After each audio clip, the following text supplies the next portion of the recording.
Everyone, and welcome to OneMicNite, the podcast that brings you stories of artists and people on their journey, helping to guide, answer questions, and motivate you in life and the business. Thank you guys all for sticking with me for 18 years. We are back. We're still in season 5, and it's 18 years this week. So I want to thank everybody for joining me along for this incredible journey. And now we're documenting lives and inspiring people along the way. So thank you for that. If you haven't already, make sure you drop down and like the episode. And once we're done, make sure you share. Because I'm introducing you to some people who are incredible in what they do. And I'm sure you're going to take a little inspiration along with this one. My guest today is a screenwriter. She is an author, a filmmaker, and producer. Her name is Luz Ortiz. Welcome to the show. Thank you. Thank you for having me. Thank you for taking some time out and spending with us and sharing your journey. Listen, I have questions. Okay. Hopefully I have answers. I hope so too. The first question is, who is Luz Ortiz? Well, I am, as you said, author, writer, screenwriter, newly minted, first time filmmaker, movie director, producer, risk taker, I have to say. There you go. Because, I jumped off the ledge, quit my job to do what I'm doing now. Every day has been interesting since, let's see, this is 2024. I think I quit my job 2 years ago, almost 3 years ago, to do this. So I have done a little bit of everything in my life. My background is in writing, but I've been in banking my entire life, banking and insurance, like corporate America. And then, like I said, a couple of years ago, I woke up one day and I was done. I had, I tend to do a lot of self-analysis, and it just come to the point that I said, yes, I was writing, but I'm writing manuals or corporate things that were not really speaking to me. I mean, I had very little time to do creative writing because of the fact that I was working a full-time job. And a full-time job, even though they say 9 to 5, is not 9 to 5. You have to leave your house at 7. By the time you get home at 6:30, then you eat, shower, and the last thing I wanted to do was sit in front of a computer and start writing anything. Right. I want to back it up just a little bit. I don't mean to cut you off, but where were you born? Where did you grow up? And how did I was born in Puerto Rico, Mm-hmm. but I've been in this country since I was 6 months old. I've been in Brooklyn my entire life. I've been in Brooklyn my entire life and just working and going to school. How did you get into finance and journalism? Where did that all come about? Well, I'm an older woman, so back then, it's not like now where people had careers or, some people did have careers, but a lot of us, at least in my circle, you just kind of fell into jobs. Mm-hmm. Either you worked at the post office or you worked for, MTA. I always wanted to work in an office. So I started like as a secretary, then an admin, and then I always looked for jobs because I always wanted to go to college, and my family is poor. I came from a poor Latino family.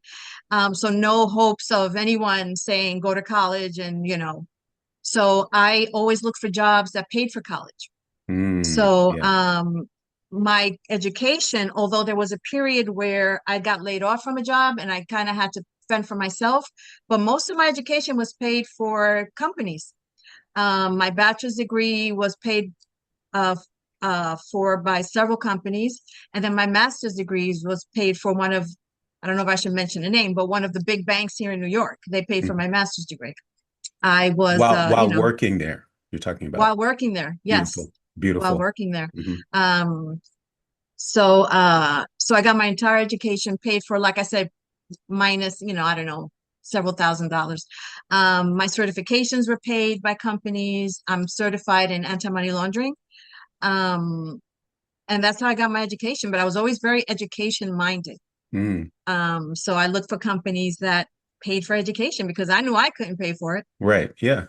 As most of us can't, and exactly. Just a little side note, we can go talk about some things about affirmative action in my realm, I went to boarding school. I went to a private university, but some of the affirmative action companies help, subsidize what I did. An organization called ABC, A Better Chance. They actively Oh, sought out wow. people of color and who were high achieving. I'm not saying that I wasn't high achieving, but I was high achieving, but they actively sought me out and said, "Hey, this guy's great. Let's pay for his tuition for boarding school." I had a single mother, who was trying to get by. They helped subsidize my payment to boarding school, which helped my education. So this is not a foreign story to any of us. We Yeah. work to achieve. This is fantastic. Yeah. And I guess in that sense, we're fortunate Hmm. because I was also high achieving. And I wonder often, how many of us, people of color, could do more if they kind of lowered, and I don't mean lower standards. I mean like maybe gave people a chance that maybe didn't have that background. Because I was very fortunate. I went to a good public school. I always went to public school except for my master's program. I went to LIU.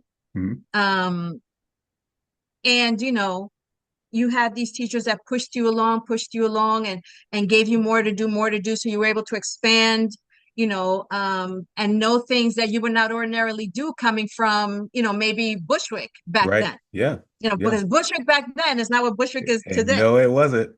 I lived in like the real Right. Bushwick. So I was fortunate in that sense. And then I was pushed out of my neighborhood. My father did not want me to go into a school that had AP courses. He didn't want me to leave the area. And like, the school spoke to him and the whole bit, was only a bus ride away. So they finally convinced him. But if it wasn't for someone who took interest in me in school, I would have stayed in the neighborhood, went to the local school, not had the opportunities that I had. Because my father Absolutely. was like typical Latino man, didn't want Hmm. me out of his sight. And he Hmm. had four daughters. So God knew something about something Right. because he gave him four daughters. But I was able to, escape kind of like the neighborhood and and then from there, just go on. So where did you personally get that, gumption to say, listen, I want to do this. I want to achieve this. I'm looking for something more. Because a lot of times our parents, traditional Latino, African American, they are not open to those things. There's a fear that goes along with it, you know, of the I think unknown for world. exactly, Mhm. exactly. Well, on my father's side of the family, there are a lot of educated people. And I think he saw that and Mhm. maybe realized, because like I said, he let himself be convinced where I know he would have otherwise not. Like I have a cousin who's an anesthesiologist. I have a cousin who's an economics teacher. I have a cousin who's a chemist. Um, I have a cousin who's a public relations something. So I have like educated people in my family. And I think that's what maybe let him kind of loosen the rope a little bit. That maybe he thought, oh, okay, so, that maybe it wasn't just my cousins who were smart, that maybe we were smart Maybe, too. yeah, yeah. Because I think he was more concerned with, I want to be able to see you, Right, those old fashioned Latino men. right. Yeah. But Protecting then, and all those yes, things. Yeah. protecting, exactly, exactly. But he loosened, and I did pretty well. I did pretty well in college and That's high school. that's incredible. And so, putting yourself through school, how did you keep yourself, focused? It's not necessarily something that we wanted. Like we have a I don't know if the word is dichotomy, but there's, between making a living financially Yes. and following our dreams and passion, and how do we turn that into some sort of financial gain for us? So that's the problem that we're faced with when we're Oh creatives and we yeah. feel creative. And I have to tell you that that was something that really worked on me because I had a child young. And that was something that it was just another hurdle that I I said that it wasn't going to stop me. It wasn't going to stop me because and because I had a child young, that was part of the reason why I stuck with corporate America. Corporate America was paying a good salary. Um, And, my passion was teaching. I wanted to Mm. teach, especially after I was able to get a fellowship at LIU and actually taught for a semester. But finances were not there. Isn't Unfortunately, teachers do not get paid, you know. And after say that tasting, again, yeah, please. after tasting the corporate America money, Hmm. um, where I was able to, take care of my children. I have a one biological child, and then I adopted a child. That was important to me, especially growing up poor. You Right. grow up poor, you get that taste of that first paycheck. You don't want to Absolutely. go back there. You don't. You really You don't don't. want to go back there. So I actually, I guess you can say, put my dreams on hold until I was able to, like, everybody was out of the house, everybody's an adult, and I was, already used to the grind of, and then one day I said, yeah, it's either now or never, because I wasn't getting any younger. Yeah.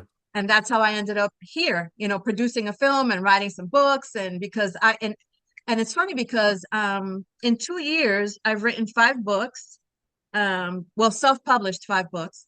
I have a novel that I'm working on. I have several pilots and screenplays like on the side, because I'm chasing that, you know, I guess time, because time is, Time is of the is essence. going. Yeah, It really is. exactly.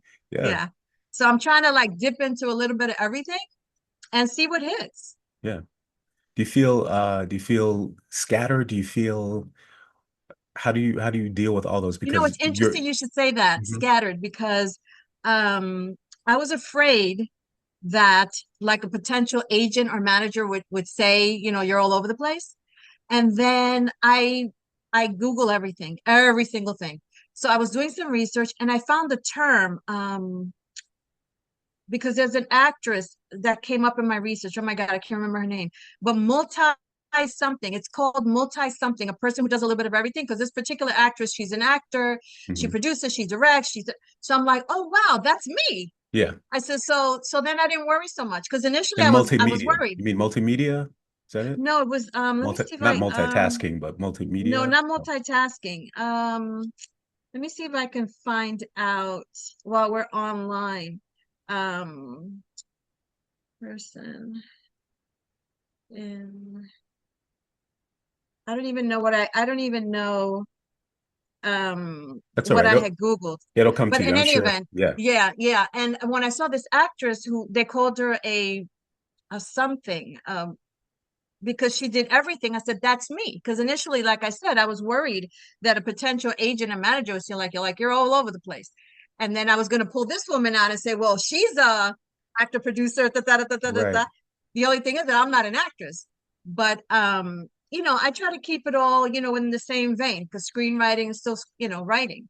Right. And, children's books, writing children's books. And then my adult books are very much Twilight Zone, Black Mirror. That's the kind of stuff I like, so that's what I write. Mm. And I started to work on a rom-com, but I just like nothing was coming to me, and Where said, well, does this maybe I all should just. come from? Like it seems like one day it just opened up and all this stuff just came out. Well, Has I've it- always, like, my mentors are like Agatha Christie, Stephen King. Um, it just I call them downloads, because I'm Okay. very spiritual, Hmm. and I call them downloads because sometimes I could just be sitting washing the dishes, and all of a sudden, like, a story will come to me. Or when I was younger, I have to tell you, quite honestly, I thought I had mental problems, because I would see something, a penny on the street, a bird in a tree, and an entire story would form in my head. And I wouldn't tell anybody, because I thought, my God, I'm losing my mind. Like, how is this happening to me? And then one day I'm talking to my granddaughter, and I said to her, because she also writes, and she's an indie actress. Um, and I said, we were talking, somehow we got to talking about writing. And I said, this is what used to happen to me. And she looked at me, she said, yeah, like, that's how it happens. Mm. And it was like, what do you mean that's how it happens? She's like, yeah, that's what happens to me. I said, oh my God, so I'm not losing my mind. It just, That's you funny. know, Those were the downloads. signs. Those were the signs. Exactly. They were Those were the really the signs. signs. Yeah. Those were the signs. What was it? What Um, was the thing that opened the Pandora's box for you? And how did it play out for you? Like, what was the thing for you that was You mean like, 2 years ago, or yeah, when you started like when I writing? decided to step off the Yep. ledge? Hmm. Well, um, I had a house in Brooklyn, up the street actually from where I live right now. And that was a blessing in itself. I used to live in Clinton Hill. Um, Rents were going up, and I said, you know what, let me see, what's going on out here. I never thought I would own a house because, I mean, it's Brooklyn, who has that kind of money?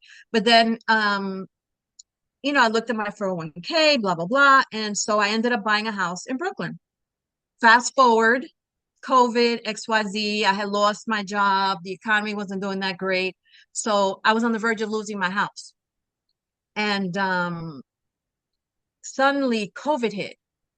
So COVID hit, and I was going to lose my house, but because of COVID, things were closed, blah, blah, blah, blah. So I said, you know what? Let me just, I'm going to have to get rid of this house. I can't afford it anymore. So when I got rid of the house, most of the money went to the bank Hmm. because I had lost my job. Cushion. I had a little bit of a cushion, whatever was, and I sat down, and I was working at the time. I was working for the Brooklyn Navy Yard. And I sat down and I said, this is not like, something is not working. Something's not working. And right before I decided to quit, actually, no, I think it was simultaneous. I decided to quit. And then I sat down and I said, okay, I'm going to give myself a year, which is ridiculous. As you know, Hmm. someone who's a creative, right? In a year, I'm going to find a manager and, in public, right? So I gave myself a year. And I said, okay, I'm going to try and get this off the ground. And if it doesn't work, I'll go back to work. And, at the Brooklyn Navy Yard, which is such an amazing place to work, everybody was like, just come back, if things don't work out. Because everybody knew where I was going to do. They knew Right. I was going to be a writer. And the year came and went. In the year I had published, did I publish anything that year? No, I was completing my first children's book and published it, self-published it. And then when the year came up, I took another look at my finances and I said, you know what? I think if I were to go back to an office job, I would be blocking my blessings. There So, you so I go. just, yeah, so I just stepped out on faith. There you go. And the first year I published my first children's book, then I published my second children's book. Then I was working on my novel, and I was going through a lot of anxiety and depression because I couldn't, like, this novel that I was writing, I had been writing for over 20 years from when my grandfather died. Wow. Yeah. And Wow. and somehow, like, I was writing it and nothing was happening. So writer's block, I guess. That's when I wrote my first children's book. And then I went back to the novel. Nothing was working. I had written several short stories in the interim because I was putting together my story snacks, which is the name of my book of short stories. Hmm. So I had written several short stories. And there was one of them. I said, you know what? I said, I'm not working on my book. I'm sitting here like flipping out. Let me do something with the story. And I said, maybe I could film it. So I started doing research, Googling. I follow this girl on Instagram who had listed like all her equipment because she also is a filmmaker. Hmm. And I could not afford that. I mean, things were like thousands of dollars. So I Googled, shoot a can I shoot a film with a phone? And up popped Ridley Scott. Ridley Scott had filmed a short film on this phone right here, which is a Samsung Galaxy S23 Ultra. That's what it is. Hmm. Hmm. And I saw that he did. I said, well, I'm no Ridley Scott, but if he could film a movie on a phone and I could afford a phone, how they give you all those plans and Yep. everything. So I bought the phone. And when I tell you a miracle, like, everything fell into place. I went out and found actors on Backstage who would work for free. Um, I filmed at the Brooklyn Navy Yard because of my relationship with them. I filmed at Trinity Church, which is a church in Bushwick that I had a relationship with. Parks Department, because I was formerly the president of the Black Association on Marion Street. So I was very close with a lot of people in the Parks Department. So I just got a permit and filmed. Friends of mine, one was who's a school teacher. She was my script supervisor. Her cousin was my on-set stills photographer. A friend of mine was associate producer. Like we all, like everything just fell into Wow. place. And when I was done, I was like, my God, I think I just filmed a movie. I And love then this. I had another friend who helped me edit because I'm not a tech person, unfortunately. So even though I have Adobe Premiere Pro on my computer, Hmm. I mean, I had a huge learning curve. So a friend of mine helped me edit, and I made a lot of mistakes with the movie. I mean, being a first-time filmmaker. So we ended up with what we call like an art house movie, 11 minutes, 8 seconds long. I still have obviously all my original footage, and I hope, to do a director's cut when I get Hmm. like 50 grand, which I know is what's going to cost me between fixing color and sound and this and that. I didn't realize, especially when I was filming at the yard, because I was there in the space. So the same way you say you can't hear my fan, Right. the AC was on, but I couldn't hear it. And when I downloaded the thing and I could hear the whooshing in the middle of the movie, It I picks said, up "Oh my God." everything, everything. And my friend who helped me edit, he said, "You would need," he said, "I don't even know if a Hollywood sound editor could fix that." Because it Wow. was just whooshing, whooshing, Yep. whooshing, whooshing of the air conditioner. And while you're in the space, you don't hear it. But it was fine. So I ended up with an 11-minute, 8 second art house piece. I was semi-finalist in the San Francisco Art House Film Festival. And right now I'm waiting for like another 9 or 10 film festivals to see if they'll pick me up. I like that. So What that was a complete miracle. That's beautiful. What's been your experience with film festivals? How do you like that and what? Well, I'm completely new, so I'm Mhm. not even sure how it works, because I Googled again because I Googled everything and it said, oh, just put in a film festival. So I read, the instructions, I uploaded the film, and I'm just waiting. I was pleasantly surprised when I got the semifinalist thing, and then I had to Google, like, what does that mean even? Like, what does Yeah. that even Yeah. mean? So now I'm just waiting for like the other film festivals. I don't know that they have like finalists and stuff. I think they're just for like to pick you up to show you in the Right. theater. Yeah. So that's what I'm waiting for. So the Brooklyn Shorts Festival did not accept me. Bushwick Film Festival, several foreign film festivals. But as I Googled, I learned, that a lot of these little film festivals just like pop up, Right. to collect. Yeah, to So collect money. I started noticing the years. A Yeah. lot of them were like 1 year, 1 year. I'm like, yeah, I'm gonna go with the ones that have been around for a minute. Absolutely. Yeah, and Yeah, also, as a filmmaker, we also want to look at what the outcome will be because we want film festivals that have to be on HBO as a prize, or we yeah, want, something like that because we want it to be shown, and then we want it to be go on to something bigger, or is yeah. being on PBS the winner? Do we win a cash prize where we can go and make another film? Yeah, yeah, yeah. A Those lot type of of them that things. I entered, told you right up front, no cash prize. We don't Mhm. pay for this. Some of them are online. They show your film online. Right. Um, Which is cool. I mean, it just kind of depends on what your trade-off is, but things like that, yeah, yeah. And my movie's so short, I wasn't sure, how that would work. I didn't expect it to be so short, but like I said, with the editing and me being a first-time filmmaker and, learning a lot along the way. Um, but I was glad to learn. I mean, I learned via YouTube, Google, master classes. I actually sacrificed and bought them, a year of master classes Mhm. so I could learn from like the Shonda Rhimes and these other you know, producers, writers. Um, Do you feel so like it was worth that's it? Do you feel like those things are oh yeah, I thought Mhm. so because there was a lot that I did not know. I Right? mean, there's a lot that I did not know. I mean, filming with a phone, one phone, and a gimbal, I had to shoot scenes, as you know, like the same scene from 10,000 different angles from so Right. I can in the editing have something to work with. Um, yeah, if I would have had the funds, I would have definitely hired like a gaffer and a light guy and sound guy and whatever these people are called, and definitely had like another at least one other phone or camera because It's it was not grueling. an easy thing. Yeah. It's grueling. Yeah, it Yeah. was not an easy thing. It was not an easy thing. But I was just happy to do it. My ultimate goal is TV. So at least I'll come with some kind of experience. If they'll have me, well, that still remains to be seen. But I'll have some experience. And whatever and I'm one of those people, I've always been one of those people that always wanted to know everything. Like a lot of my friends, they don't watch news, they come to Hmm. me. So what happened That's today? fine. Because I've always wanted to, like I'm from when I was young, I've always wanted to know everything. So Well, this whatever is I great don't because all know, those experiences are what helped you to get to where you are now.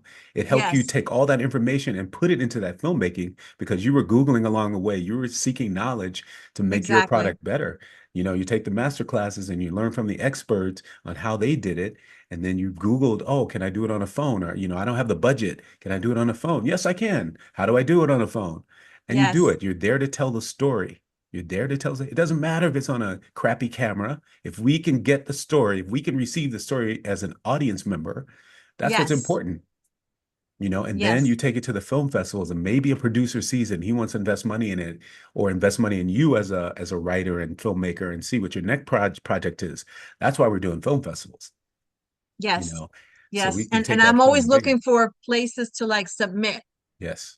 So I've submitted several pilots. I submitted a 1 hour pilot to a place. I submitted a half-hour pilot to another place. They didn't accept it because that deadline already passed. But then, it's like every month I'm waiting for something to come. And that's the most interesting part of this whole thing, the waiting. The waiting is Yes, grueling, it is. but I try not to dwell on it and just like, have the next thing like ready to go. It's you got to plant the seeds and then the garden grows. Exactly. So you're planting seeds along the Exactly. way and then one will sprout, one will sprout, one will sprout here. That's exactly Yeah. the way to do it. Yeah. How did you learn how to do the children's book, the self-publishing? Is that the same thing? You Googled information or someone helped you along the Well, for way? the children's books, I Or just all the got books? ideas from like the my first children's book. Do you want to see it? Yep, show us, please. But I mean like the process Yeah, also this of is the making. first one, The Little Fly That Lost Her Way. I love it. And And then I now, also have it in Spanish. yes, I was gonna say you're doing it in Spanish too. Beautiful. Yep. So this one actually came out because when I was in my house, uh, a fly got caught in my house. And I am a complete bugaphobe. The mother in the book is definitely me. I hate any and all bugs. I'm afraid of any of, I don't care how big, small, I'm not a bug person. And this fly got stuck in my house and I couldn't get rid of it. And I remember talking to it saying, "Are you like somebody who hates me, like come back from the dead? Like like why are you bothering me?" I finally was able to trap it in between the windows. And sorry. And when I was, sitting here losing my mind because I was having writer's block, I thought of that fly. And I said, "Oh, maybe I could write a children's book." And that's how the first one came up. Then the second book in the Maya and Lily series, because the little girl is Maya and the fly is Lily. Um, I remember the time that I went to a butterfly exhibit. I don't know why, knowing me, but I went to a butterfly exhibit at the Bronx Zoo, and I remember I didn't want the butterflies to land on me because they're bugs. Even though they're beautiful, it's still a bug. Hmm. And that's how my second children's book came along. Like the mother sees like it's this one, growth, Oh, wait, hold that one back up again, one more time. Yeah, let growth. us get a good look at it. Maya and And the Lily's. mother, I don't know if you can see, hold on. Oh, right in this corner, there's a row of chrysalises, Mm-hmm. and the mother wants to get rid of them because she's a bugaphobe. And there it is in Spanish. Yeah. So Oh. I thought of those butterflies. I didn't want to land on me. And that's how that story came about. Like the mother sees the chrysalises, she wants to knock them down, but Maya's always the savior. Her and Lily, get together and to save, the chrysalises. So that's how that one came about. Yeah, I guess I have to thank my original book, The Absence, which is finally finished. Because during the times that I had writer's block is when I wrote the two children's books and also my book of short stories, Story Snacks. Story This is snacks. only in English. Yeah, Story Snacks. And it's a book of 11 short stories. And then the 12th chapter is a series of tankas, Japanese poetry. Mm-hmm. And I kind of like a palate cleanser because the next, I have a bonus at the back of the book, the first three chapters of The Absence. So that's how that came about because, writing short stories and this and that, just trying to get through The Absence. But now The Absence is done. It's been beta read. And it's the pilot the 1 hour pilot that I wrote is based on The Absence. And I'm just waiting to see if anybody will pick that up. That's So, amazing. That's amazing. If you were to sell someone to, they have ideas. Everybody has ideas on how to do this and the way you did it. How do you sit down and where does your process begin? If I were looking to write a little book, where would I sit down and just begin? I wouldn't even know where to begin. well, okay. First, I would say look at your like experiences that you've experienced because everyone has a story to tell. So what is your story? Is it about yourself? Is it about family? Is it about friendship? Like if you're going to write, if you want to write something, I'm not one, sorry, I'm not one that believes in that old adage, write what you know, because The Absence is about drug making. Mhm. I know nothing about making drugs or selling drugs or anything like that. But my background is in research as a compliance person. So I always think that you got to use like what you have inside of you already. Because somebody might say, "Oh, I can't write a book." Well, tell me about your life. Well, I don't know. I'm a foster child, or my parents died when I was young, or my parents are alive, but I'm estranged. Whatever it is, everyone has a story. So start there. Start with that nugget and see Mhm. where you can expand. Because then you could say, okay, am I going to fictionalize it because I don't want to hurt anybody's feelings? Or am I going to write like some kind of like biography that's going to put everybody on blast? Like that's a decision that you make. Or did you have the most idyllic childhood where, like for example, one of my books that I haven't even, well, I actually started outlining. I have a series of children's books that working title is Lucy on the Farm because I grew up on a farm. My mother's father was we lived in a tiny town in Puerto Rico, and he was one of the founders of the town. And as a founder, the government gave him like a plot of land for $1, and he had a farm. And Wow. we would go there every single summer from Brooklyn. My father would send us there to get us out of the city. And so I grew up with chickens and pigs and goats, and my uncles would go crabbing, and I would climb what do you call those? Tamarind trees and mango trees and walk around barefoot in the dirt. So, you know, if you had an experience like that, that could be like a That series could of be, children's yeah, books, yeah. or not even children's books. You could be writing a story about how to farm, like a how-to or something. So that's the first thing I would tell someone. If you're looking to write a book, what is the most compelling thing to you that you could write about? Like The Absence to me, what started that was when my grandfather died. Oh my God, I'm going to get emotional. When my grandfather died, Mhm. I wanted to be with him again. And so The Absence is about this this chemist invents a drug that allows him to revisit his wife in his Mm. dreams using the drug and using oh my God, I had it right in my head and it slipped right out. Um, oh my God, this is unbelievable. There's a That's process that okay. one can use right now. Anybody, you, me, where it'll come to me. I have to stop thinking about it. There's a process that you and I can use. Anybody can use it. Before you go to bed, you repeat to yourself what it is you want to dream about. So you could say, okay, I want to dream about my grandfather. I want to dream about my grandfather. And you repeat it. Some people write it out. Hypnosis you're talking about, or some sort of No, along that lines? no, it's not hypnosis because I know I tried it and it didn't really work for me. Um, my daughter tried it as well. It'll come to me. There's a term for it. But in any event, the absence, that's what the absence is about. You combine the drug that he came up Hmm. with this repeating of the thing that you want to dream about, but his drug enhances the experience. Hmm. And that's how that book came about. Because I wanted to be like the last time I saw my grandfather, we were in the backyard of his little house in Puerto Rico. He had a house and then there was a little general store. So he had like the general store in the town. And we were at the back of the house just watching the sunset. And I wanted to go back there. And that's how the absence came to my head. I'm like, how?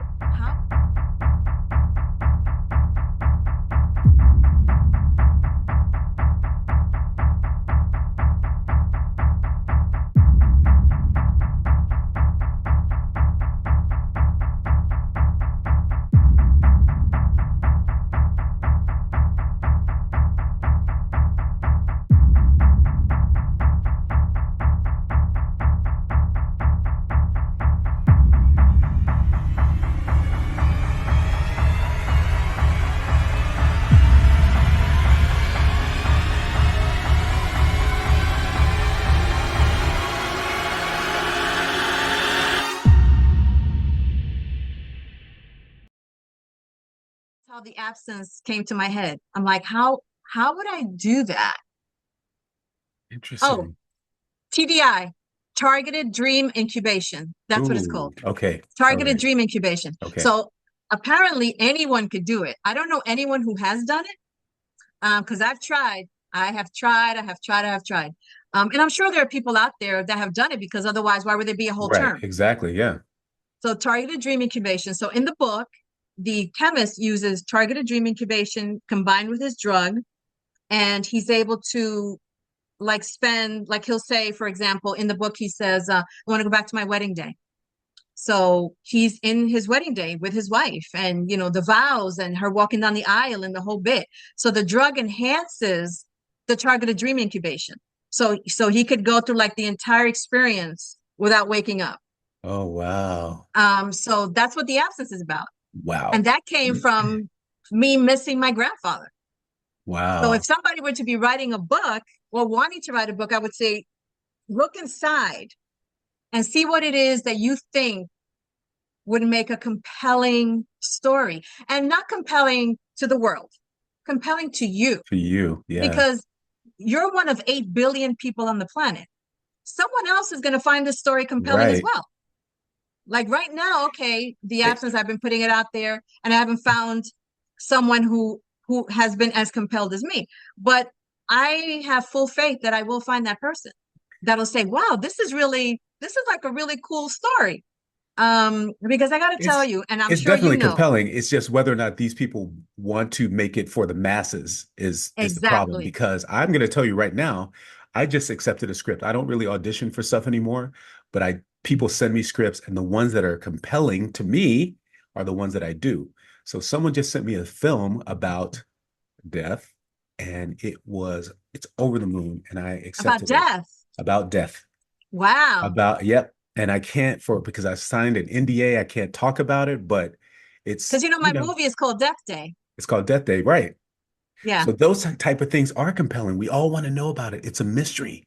And if you have a story exactly, about it, I'm not saying everybody write a story about it. I'm just saying those things are intriguing because we think exactly. about it, we fear it, we're curious. There's so many things about it. So yeah, I know what you mean. I know exactly But what you what mean. the interesting part about this industry I have found, especially putting stuff out there and getting feedback. Um, Let me see. Like you said, without mentioning too many names, I submitted something recently, and the person came back, or the entity, whoever, whatever you call these people, came back and said, "Oh, this is very Black Mirror. I think you could definitely find a producer who would develop, blah, blah, blah, blah." And in the very next sentence, the person said, "But." Mm, So I'm like, "Oh, let me backtrack," because I was getting happy for a minute. right, right. But you know what we're looking for? We're looking for like the next Friends, or we're looking for like the next The Office. And I'm like, See, so this company, I sent this to you because in your write-up online, it says we're looking for new voices, we're looking for new, but in the same vein that in the same sentence that you're telling me, this sounds like it could be great, you could probably get this developed, you're telling me, but right. we want to see the next Friends or the next, and I'm like, okay, so you're not looking for new You're not voices, looking for it. or you're And looking for a new voice to tell the same old story, because why don't you just go back to that person who made Friends? Because I can't make Friends the way they make absolutely, Friends. absolutely. Yeah. So why don't you just go back to, you're not looking, And like, what are so you looking for? this is where we stand as independent artists and independent filmmakers, is because we are in control of the films that we make. The hard part is, like you say, is we find distribution for it, or what's the end result? What is our goal? What are we looking to do? And I just had this conversation with another filmmaker. So I, as an independent filmmaker, I take the script, I make the script come to life, but what's my intention? What's my goal with the film? Do I want to put it in film festivals and then hopefully a producer sees it and invests in it, we remake the movie and it becomes something, or they take it and, tweak the ending? Or is my end result is to get it on something like a Tubi, or something like, Prime, where it's my work and I don't have to bend or change anything from my artistic value, for the masses? Or do we then seek someone to produce it for us, where we have to change our whole integrity and the artistic value of what we're doing, to have a happy Yeah, ending, or, so that's the dilemma that we have. it's So scary. it is scary. It's Because I know scary. one thing, when I saw the Shonda Rhimes masterclass, Hmm. one thing that she said has stuck in my head. Um, she said, "Don't get married to." She said, "Don't get married to the names of the people in your book.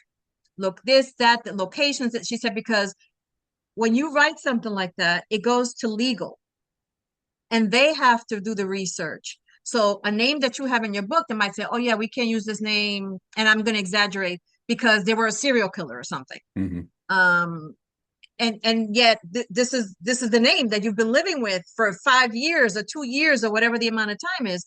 And so I said to myself, you know what?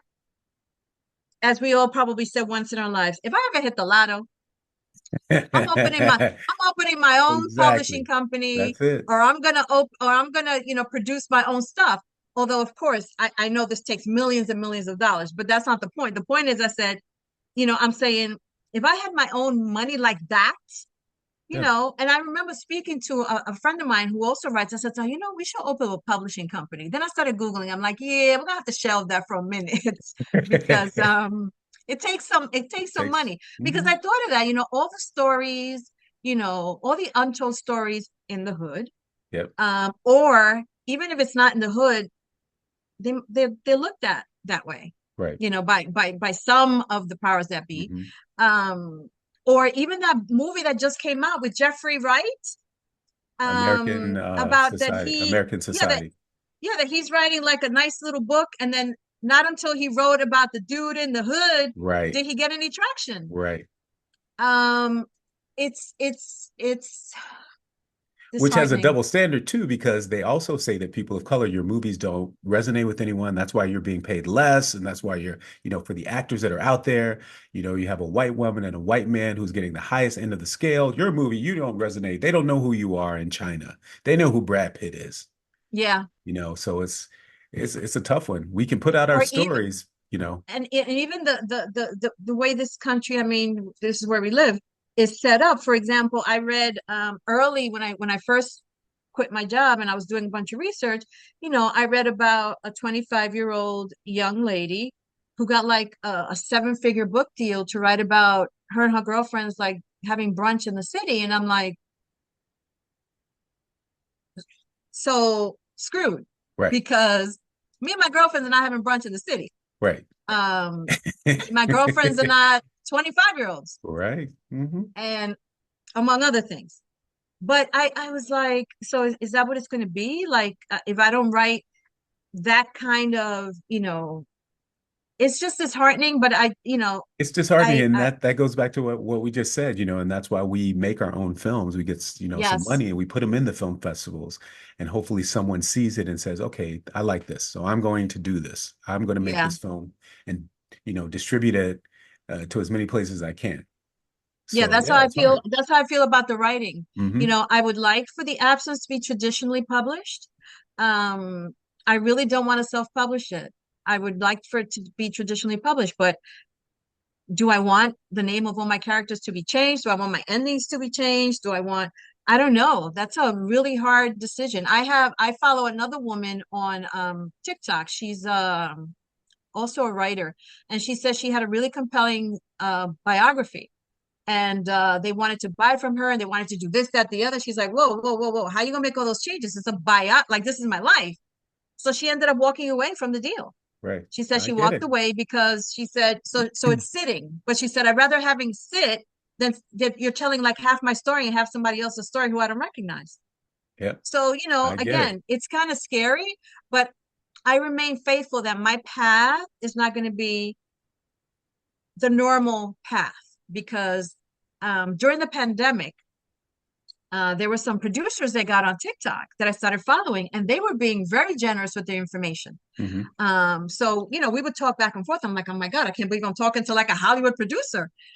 Women, two women, Hmm. and they were telling you like exactly what to do and how to do it. And I'm writing everything down because I'm like, this is free information. And one of the women said, she said to everybody who asked the question, how do I get in? She said, well, you start as an assistant. And I'm like, nobody's hiring me as an assistant. Number one, I'm not 25. Nobody's hiring me as an assistant. Um, and I already have like product, Right. like I for don't know, you somebody might to be look at. surprised because we know the business is all who you know. It's who you know. Oh yeah, yeah, So, it may, why not give it a try? Get in there and then let somebody see you. We have to. This is how the business works. It sucks unless we're putting it out ourselves. That's pretty much the bottom line. Unless we're yeah, putting the finished product out ourselves, it's all who you know.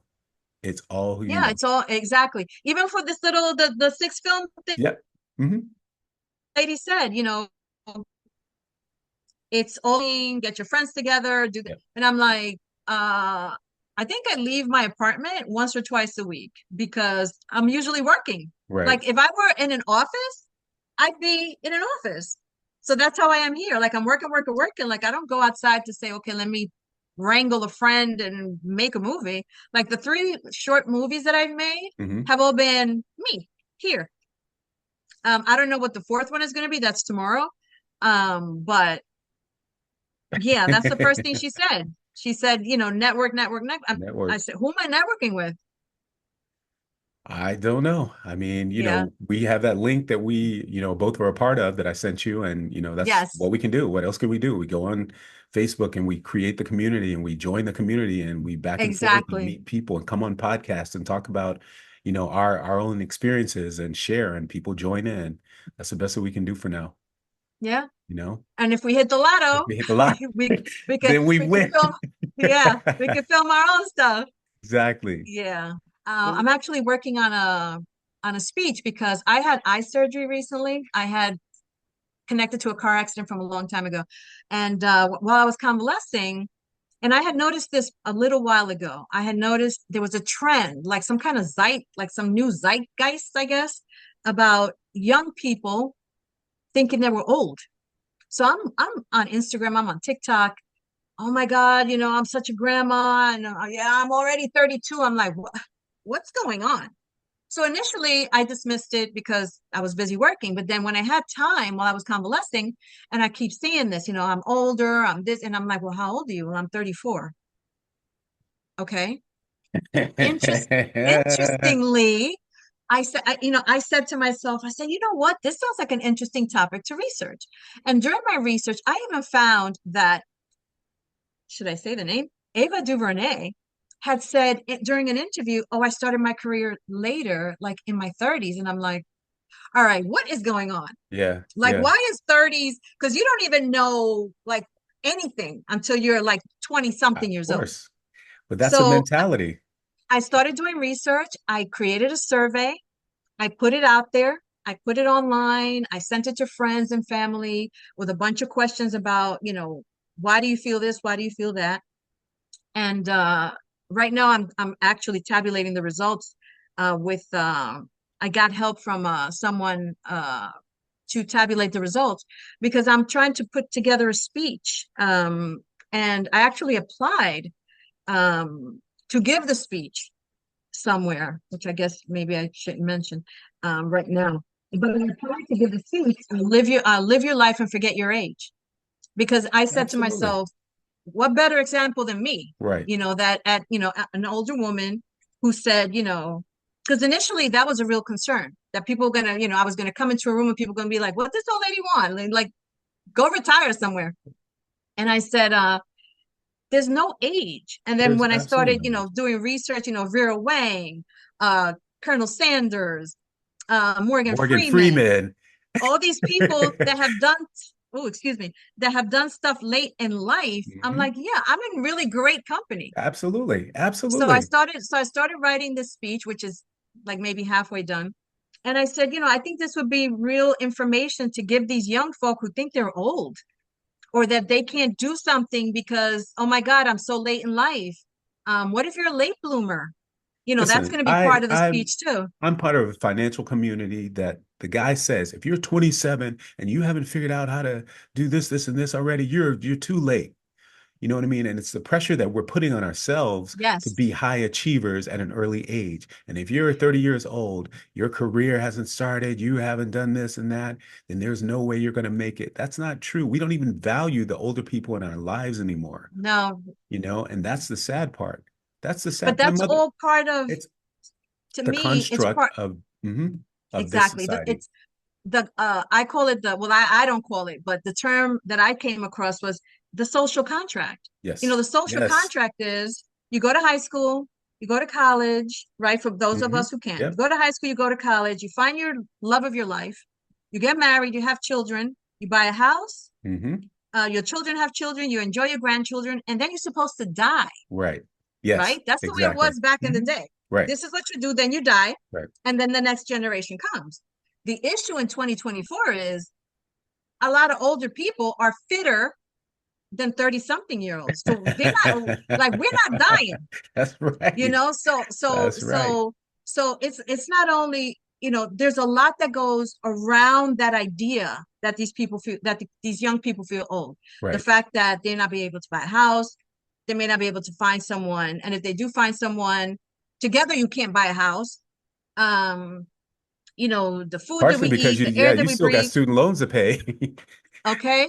Yeah. So it's different. It's different. It's different. A lot different. And that contributes to the thinking of, I'm old or my life is over, I'm 30 and I haven't done anything. It contributes to that. Absolutely.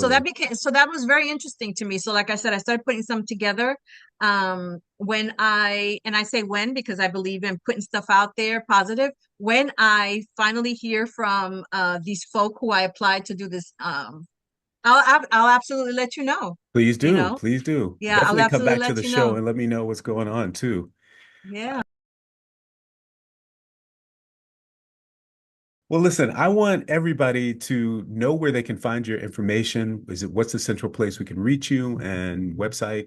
Give that to everybody. Oh, sure. My website is www.jpluce.com. I have my teaser there, my trailer for the movie. I have some other short stories and things. What else? Yeah, that's basically where I have like most of my stuff. My Instagram, I have 2 Instagrams, one for the movie. Let me see. I never remember the names, but I have it right here. So my author Instagram is jpluce, Luce, _author_writer. That's where I have all the information on my books. And then for the movie, the Instagram for that is Death Day. DEATH, Death Day, _A_JPLuce_experience. So that's where I have the information for my for the movie. There you go. Yeah, and that's where everything's going to be. Whenever gets picked up by any film festivals, I'll put it on there, let everyone know. Whatever's going on with the movie, whatever's going on with books, that's where I let everybody know. There you go. Luz Ortiz, has been a pleasure. Thank you for coming to OneMicNite. Thank you for sharing some information, spending time, and letting us hear your story. Yeah, this has been a pleasure. Everyone, please make sure, go to the website, jpluce.com. Her Instagram name is jpluce_author_writer.